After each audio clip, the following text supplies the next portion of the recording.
लहानपणी लक्षात घ्या, लहानपणी माझी आई मला कायम सांगायची, बाळा कुठल्याही लग्नाला जा, कार्यक्रमाला जा, पण पहिल्याच पंक्तीत जेवण करत जा. नंतरच्या पंक्तीत काय राहतंय नाही राहतंय काय कळत नाही. मला वाटतं पहिल्या पंक्तीचा मान सगळ्या मान्यवरांनी त्या ठिकाणी घेतला. आता शेवटच्या पंक्तीत त्या ठिकाणी मी आणि आमचे आदरणीय मार्गदर्शक निकम साहेब त्या ठिकाणी राहिलेलो आहे. पण निश्चितपणे सांगतो, शेवटच्या बॉलला 6 आम्ही नक्की मारणार. मगाशी आपण सगळे त्या मंदिराकडे चाललेलो होतो आणि जात असताना एक बाबा होते आणि ते म्हणत होते, तू तरी काय बरोबर वाजत नाही, तू तरी काय बरोबर वाजत नाही. मी त्यांना तेवढंच सांगितलं, येणाऱ्या 9 तारखेला मतदान स्वरूपात ही तुतारी संपूर्ण महाराष्ट्राला वाजलेली दिसल्याशिवाय राहणार नाही. आज खऱ्या अर्थाने मी सगळ्यांची नावं आता घेणार नाही, हे सगळं कुटुंब आहे. आपण एक कुटुंब म्हणून काम करतोय. आपल्याला फक्त विकासाची कामं त्या ठिकाणी करायची. मी निश्चितपणे सांगतो, आमचे आदरणीय निकम साहेब असतील, आमचे येवले साहेब असतील, आमचे आदरणीय त्या ठिकाणी कल्याण साहेब असतील आणि प्रशांत दादा असतील, या सगळ्यांना त्या ठिकाणी मी समोर बघत असताना सगळ्यांची भाषणं ऐकली, सगळ्यांचं मनोगत त्या ठिकाणी ऐकली. आणि ही ऐकत असताना सगळ्यात महत्वाचं म्हणजे आमच्या लाडक्या बहिणींकडे माझं सगळ्याकडे लक्ष होतं. ते कशासाठी होतं? कारण की संध्याकाळचा 7 नंतर दिवा लावण्याची घरामधली वेळ असते, परंतु घरातला दिवा नाही लागला तरी चालेल, परंतु आपल्या उमेदवारांच्या सभेला त्या ठिकाणी दिव्यासारखा प्रकाश देऊन तुम्ही उपस्थित राहिला, तुमचं सगळ्यात पहिल्यांदा मी मनापासून त्या ठिकाणी कौतुक करतो. मग आता पुरुष कशाला मागे ठेवायचे? खरं तर थंडी वाजते आता, आणि थंडी वाजून आता तुमच्याकडे पदर आहे, तुम्ही पदर घेऊ शकता. आमच्याकडे थंडी वाजते, परंतु थंडी भरली तरी चालेल, पण ही 9 तारखेला त्या ठिकाणी थंडी आपल्या विरोधकांना भरली पाहिजे. हा आत्मविश्वास ठेवून ही जी जनता इतक्या वेळ झालं शांतपणे ऐकते, मी तुमच्या सर्वांचं मनापासून त्या ठिकाणी सर्वप्रथम कौतुक करतो. लक्षात घ्या, गव्हाच्या मोसमात कधीच कुठलं पीक येत नाही, गव्हाच्या मोसमात कधीच कुठलं पीक येत नाही, पिकाच्या मोसमात कधीच कुठला गहू येत नाही. आणि एकदा जर का चुकून चुकीचं बटन दाबलं तर 5 वर्ष हातात पश्चातापाशिवाय दुसरं काहीच येत नाही.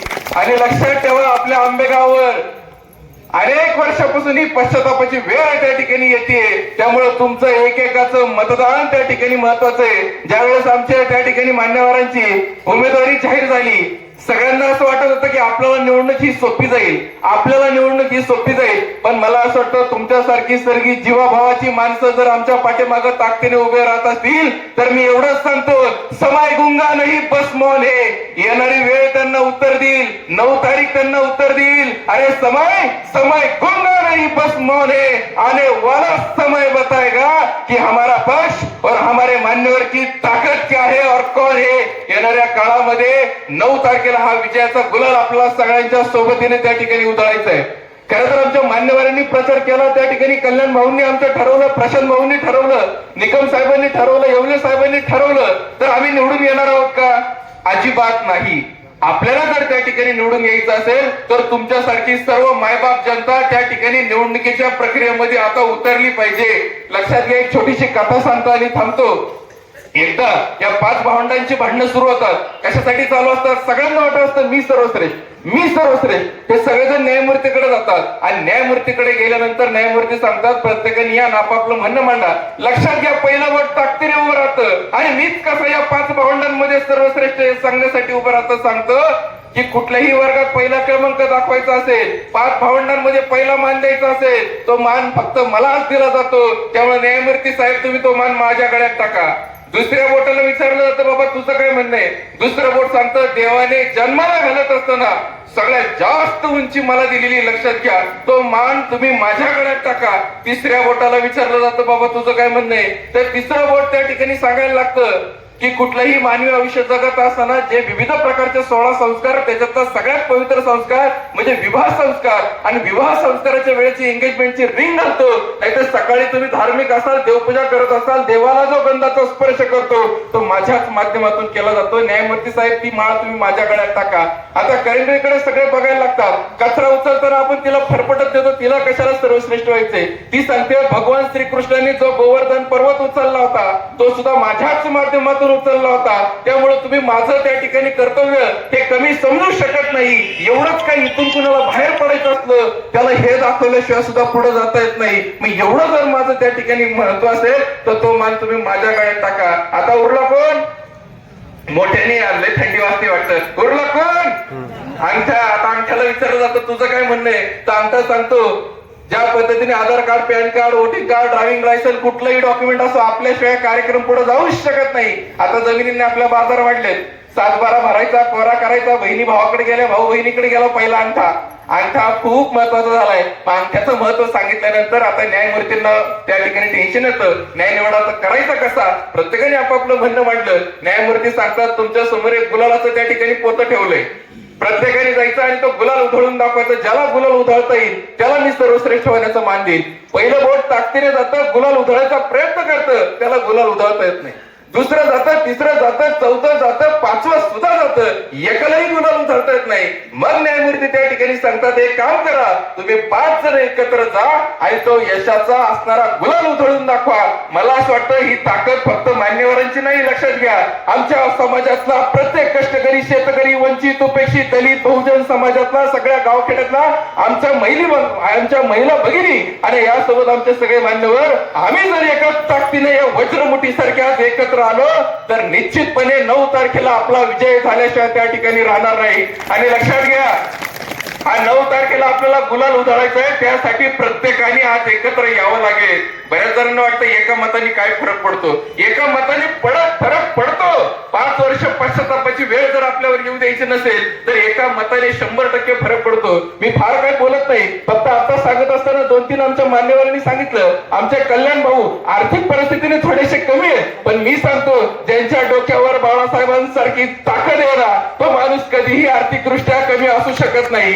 निश्चितपणे काही दिवसांपूर्वी किल्लारीला एक भूकंप आलेला होता साहेब, आणि त्या भूकंपामध्ये त्या ठिकाणी सोनिया गांधी पाहणी करण्यासाठी गेलेल्या होत्या. आणि पाहणी करत असताना एक लहान मुलगा तिथं भूकंप झालेला होता, लहान मुलगा खेळत होता. त्या लहान मुलाला सहजपणे कडेवर घेतलं आणि कडेवर गेल्यानंतर त्यांच्यासोबत तिथले आमदार होते, तिथले खासदार होते आणि सगळेजण ते बघत होते कुतूहलाने की नेमकं काय करतात त्या मॅडम. तर त्यांनी काय केलं, त्यांच्या गळ्यातलं जे लॉकेट होतं ते लॉकेट सहजपणे उघडून बघितलं. पूर्वीच्या काळी बघा असं ते बदाम असायचं, त्याच्यात 2 फोटो असायचे. तर ते उघडल्या त्याच्यामध्ये एक फोटो होता, तो म्हणजे स्वर्गीय बाळासाहेब ठाकरे साहेबांचा एक फोटो होता. आणि मग त्यांनी त्यांच्या असणाऱ्या तिथल्या आमदार खासदारांना विचारलं, अरे भाग आपला आहे, सत्ता आपली आहे, केंद्रापासून गावापर्यंत आपण सगळीकडे दिसतो, आपल्या कुणाचा इथं फोटो दिसला नाही, मात्र बाळासाहेबांचा फोटो त्याच्या हृदयात काय त्या ठिकाणी करतोय. मला असं वाटतं नियतीने त्यांना त्या ठिकाणी एकच उत्तर दिलं. काय उत्तर दिलं नियतीने त्यांना? या महाराष्ट्रामध्ये भूकंप करण्याची ताकद फक्त 2 व्यक्तींमध्ये, एक म्हणजे हा सह्याद्री, हा निसर्ग, आणि दुसरं म्हणजे सन्माननीय स्वर्गीय बाळासाहेब ठाकरे यांचे विचार. त्यामुळे निश्चितपणे सांगतो ही विचारांची ताकद आमच्या कल्याण भाऊंसाठी त्या ठिकाणी उभी आहे. त्यामुळे गावखेड्यातला प्रत्येकाच शिवसैनिक ताकदीने लढा देईल. ही निवडणूक नेत्यांची नाही, ही निवडणूक आपल्या कार्यकर्त्यांची, हे मी निश्चितपणे त्या ठिकाणी सांगतो. आणि एक जिल्हा परिषद सदस्य असो किंवा पंचायत समिती सदस्य असो, याच्याकडून काय आपल्या अपेक्षा असतात? खूप मोठ्या अपेक्षा नसतात साहेब. लोक आपल्याला म्हणत नाही 5 कोटीचा बंगला बांधून दे, 10 कोटीचा रस्ता दे. लोक फक्त एवढंच म्हणतात, जे आमच्या हक्काचं आहे ना ते आम्हाला दे. आमचा जन्म झाल्यापासून मृत्यू होईपर्यंत जे आमच्या हक्काचं आहे ना ते आम्हाला द्या. साधे 2 रुपयाची कोलगेट घेतली ना त्याच्यावर सुद्धा आम्ही टॅक्स देतो. आमच्या हक्काचा लढा आहे, तो आमच्या हक्काचा लढा आम्हाला त्या ठिकाणी भेटला पाहिजे. आम्हाला जन्म होतो ते हॉस्पिटल चांगलं पाहिजे, जिथं मृत्यू होतो ती स्मशानभूमी त्या ठिकाणी चांगली असली पाहिजे.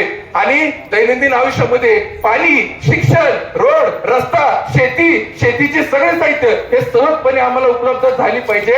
कारण आम्ही सगळ्यांना टॅक्स देतो. आणि निश्चितपणे सांगतो अनेक वर्षापासून नैराश्य तुमच्या पदरात आले, म्हणून एवढी थंडी वाढली तरी तुम्ही इथं सगळेजण आहात. निश्चितपणे सांगतो येणाऱ्या काळामध्ये आमच्या या 2 उमेदवारांच्या समोरचं बटन जर आपण दाबलं तर निश्चितपणे ही काम करणारी माणसे, आज कला, क्रीडा, व्यापार, साहित्य सगळ्या क्षेत्रांमध्ये त्या ठिकाणी आमच्या प्रशांत भाऊंची कामगिरी, त्यांनी कधी बघितलं नाही तू माझा मतदार आहे का, तू माझ्या प्रभागातला आहे का. जो येतो त्याला रिकाम्या हाताने पाठवायचं नाही, हजारोंपेक्षा जास्त व्यावसायिक बनवले. आज आपल्या पोरांना शिक्षण घ्यायचं म्हटलं, स्पर्धा परीक्षेत तयारी करायची म्हटलं, आज पण बघा वृद्धांची संख्या जास्त आहे. तरुण पोरं कुठे आहेत? पुण्याला, मुंबईला आहेत. आपल्या भागात हा रोजगार आपण निर्माण करू शकतो.